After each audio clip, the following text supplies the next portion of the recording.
कि आप सभी जानते हैं कि आज दुनिया भर में टैरिफ को लेकर के जो भी बातें अमेरिका ने अब तक बनाई थी, उन बातों के लगभग खत्म होने का समय आ गया है। मैं ऐसा क्यों कह रहा हूं? क्योंकि अमेरिका ने जो पूरा मोमेंटम बनाया था कि इस पर इतना टैरिफ लाद दो, इस पर उतना कर दो, उन सब से अब लगभग पीछे हट चुका है। इस पूरी दिन इन घटनाओं को हुए 1 महीने से भी ऊपर नहीं हुआ है। अमेरिका ने जहां भारत समेत दुनिया के कई देशों पर टैरिफ लगाया, उन्हें तत्काल प्रभाव से चाइना को छोड़कर बाकी सब पर बेसलाइन टैरिफ 10% लगाकर पहले ही सबको 90 दिन की मोहलत दे दी थी। और अब चाइना की भी बारी आ गई है। जी हां साथियों, आज से एक दिन पहले अमेरिका और चाइना ने जिनेवा में बैठ करके स्विट्जरलैंड में बैठ करके एक डील कर ली। और डील यह हुई कि हम दोनों एक दूसरे के ऊपर अब टैरिफ से परे हो जाते हैं। और टैरिफ से परे होते हुए अमेरिका चाइना पर और चाइना अमेरिका पर जो टैरिफ लगा रहे थे 125%, 145%, उसे क्रमशः 10% और 30% कर दिया गया। यानी अब चाइनीज गुड्स जो अमेरिका में जाएंगे उन पर 30% टैक्स लगेगा और जो अमेरिकी गुड्स चाइना में जाएंगे उन पर 10% टैरिफ लगेगा। 125% से सीधा 10% और 145% से सीधा 30%। ये जो बातें हैं, ये हम सब ने अभी तक ट्रंप के सभी बातों से समझ ली थी कि ट्रंप ज्यादा दिन तक टिकने वाले नहीं हैं। लेकिन अब अचानक ऐसा क्या हुआ कि चाइना के सामने वो इस तरह सरेंडर हुए, नंबर एक। और दूसरा, हम लोगों ने जो इतने दिनों में भारत को एक कंपिटिटिव एडवांटेज देने के बारे में विचार किया था कि भारत आने वाले समय में संभवतया इस स्पेस को कंज्यूम कर जाएगा और जल्दी ही चाइना का रिप्लेसमेंट बनकर दुनिया को सप्लाई चेन सिस्टम में अपनी महत्वपूर्ण भूमिका के रूप में नजर आएगा, तो क्या भारत को इससे नुकसान होगा? आज के सेशन में इस विषय पर हम चर्चा करने वाले हैं। जैसा आप सभी जानते हैं कि चाइना और अमेरिका फिलहाल दुनिया की दो बड़ी सुपर पावर्स बन गई हैं। आर्थिक रूप से अगर महाशक्तियों की बात की जाए तो जहां अमेरिका अपने आप में आर्थिक महाशक्ति है, चाइना उभरती हुई महाशक्ति है। और आने वाले समय में अगर अमेरिका को कोई पीछे छोड़ सकता है तो वो चाइना है। इसकी ग्रोथ रेट है और ये आने वाले समय में लगातार लग रहा है। ऐसे में अमेरिका ने अपने कंपटीटर को अपने से पछाड़ने के लिए कि बेटा तुम हमसे कहीं आगे ना निकल जाओ, तो उसकी लाइन छोटी करने का प्रयास किया। और लाइन छोटी करते हुए उसने चाइना पर सबसे पहले तो फेंटेनिल के चलते कि तुम हमारे देश में जहर भेजते हो इसलिए तुम पर टैरिफ लगाएंगे। नंबर दूसरा, तुम हमारे देश में जबरदस्ती का सामान भेजते हो, बिना टैरिफ के हमारे सामान पर तुम ज्यादा टैरिफ लगाते हो, हम तुम्हारे सामान पर कोई टैरिफ नहीं लगाते इसलिए हम तुम पर टैरिफ लगाएंगे। ये सब कहते हुए ट्रंप ने चीन को सोचा कि इसे रोका जाएगा, लेकिन चीन दृढ़ता से रुका रहा। वो अमेरिका की गीदड़ भभकियों में नहीं फंसा। चीन ने अपनी तरफ से सेंट्रल एशिया के देशों के साथ या फिर आसियान कंट्रीज के साथ, अपने पड़ोसी देशों के साथ इंक्लूडिंग इंडिया, इन सब देशों के साथ डील करने का प्रयास किया। जापान, कोरिया, इन सबको चाइना ने अपने साथ लाने का प्रयास किया। और इस प्रयास के चलते अमेरिका को खुद आइसोलेशन फील होने लगा। अमेरिका ने एक और गलती की थी और वो ये था कि वो यूरोप को भी अपने खिलाफ कर चुका था। ऐसे में चाइना को यूरोप में भी स्पेस दिखाई देने लगा। और ऐसी स्थिति जब चाइना को यूरोप में दिखने लगी तो अमेरिका जो दूसरों को अलग करने चला था, चीन को आइसोलेट करने चला था, वो दुनिया के सामने खुद आइसोलेट होता चला गया, एकांत रहता होता चला गया। इसका परिणाम यह निकला कि चीन को जो डिसएडवांटेज होना था वो तो इतना नहीं हुआ, लेकिन अमेरिका में वस्तुएं महंगा होना शुरू हो गई। परिणाम यह था कि पहले क्वार्टर के अंदर ही अमेरिकी ग्रोथ में 0.5% की गिरावट होने की उम्मीदें जताई जाने लगी। किसी बड़ी अर्थव्यवस्था के अंदर इकोनॉमी, इन्फ्लेशन, महंगाई और मंदी, ये सब ऐसे फैक्टर्स हैं जो कि उनकी लॉन्ग टर्म पॉलिसीज पर गहरा असर डालते हैं। अमेरिकन्स को जो अपनी ग्रोथ रेट में ये कमी आती हुई दिखाई दी, इसने अमेरिका को और अमेरिकन्स को चिंतित किया। प्रेशर ट्रंप पर पहुंचा। परिणाम आपके सामने है। परिणाम यह कि यूएस चाइना के बीच में डील अनाउंस होती है और वो डील बिल्कुल वैसी ही हो जाती है जैसी दुनिया भर के और देशों के साथ है। हेडलाइन बनती है कि यूएस चाइना ट्रेड डील हो गई और दोनों ने अपनी तरफ से सुनिश्चित कर दिया। अब सवाल यह कि हमारा क्या होगा, क्योंकि हम ये सोच रहे थे कि चाइनीज गुड्स अगर वहां नहीं जाएंगे तो अमेरिकी कंपनी जो चाइना में है वो इंडिया आकर के अपनी मैन्युफैक्चरिंग लाइन लगाएंगी और यहां से हम सामान एक्सपोर्ट करेंगे। तो क्या हम कंपिटिटिव एडवांटेज लेने की स्थिति में भी हैं या नहीं, यह आने वाले समय में अब हम डिस्कस करेंगे। फिलहाल के लिए अमेरिका ने जो किया वो आपके सामने है।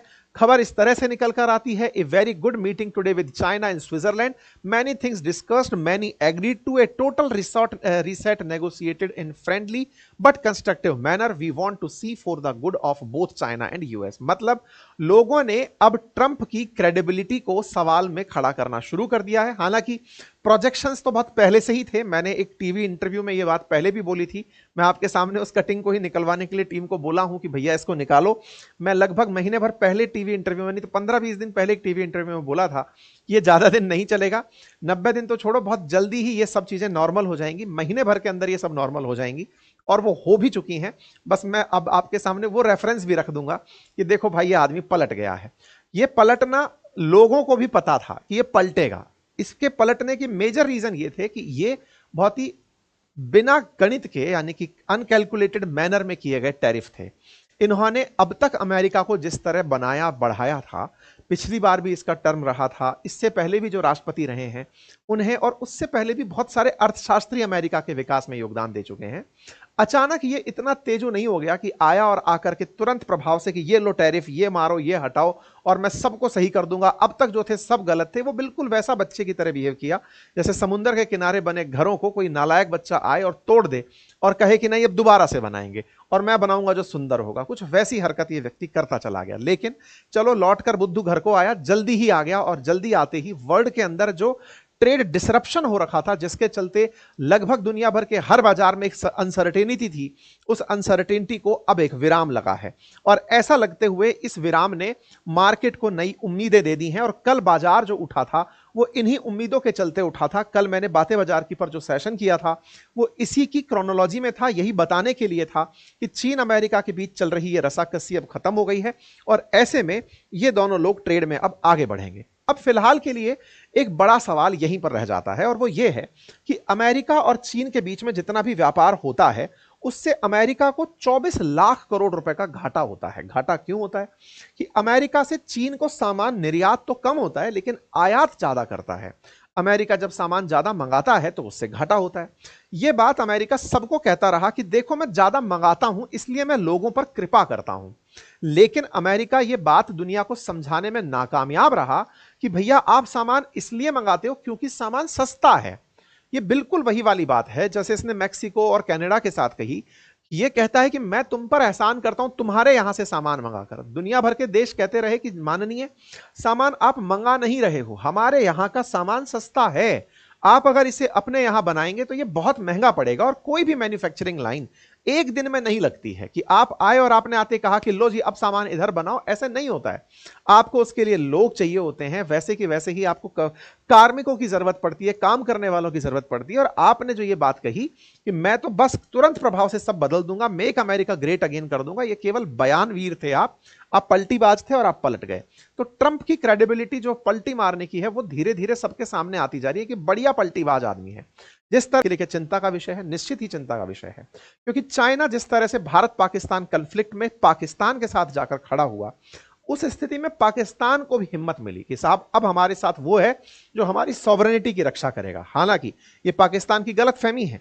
क्यों गलतफहमी है? क्योंकि कहीं ना कहीं चाइना युद्ध में नहीं उलझना चाहता है, क्योंकि जब तक वो अमेरिका को कंपीट ना कर दे तब तक वो वॉर में नहीं जाएगा। और अमेरिका को कंपीट करने में फिलहाल तो उसे समय लगेगा।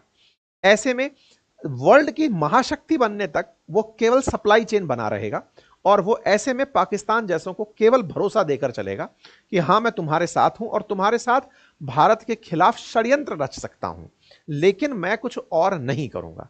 खैर, इन सभी चीजों के बीच में भारत अपनी तरफ से अपनी स्थितियों को मजबूती से पहचाने और जब बाजार में बात हो चाइनीज गुड्स को रिप्लेसमेंट देने की तो इंडिया बहुत अच्छे से अपने आप को एक प्रोडक्शन लाइन के रूप में विकसित कर सकता है। चाइना के साथ अमेरिका जिस तरह के ट्रेड डेफिसिट में है, अमेरिका का मानना है कि इस ट्रेड डील के बाद में चाइना और अमेरिका के बीच में जो व्यापारिक घाटा है वो कम होगा, अमेरिका को टैरिफ से फायदा होगा।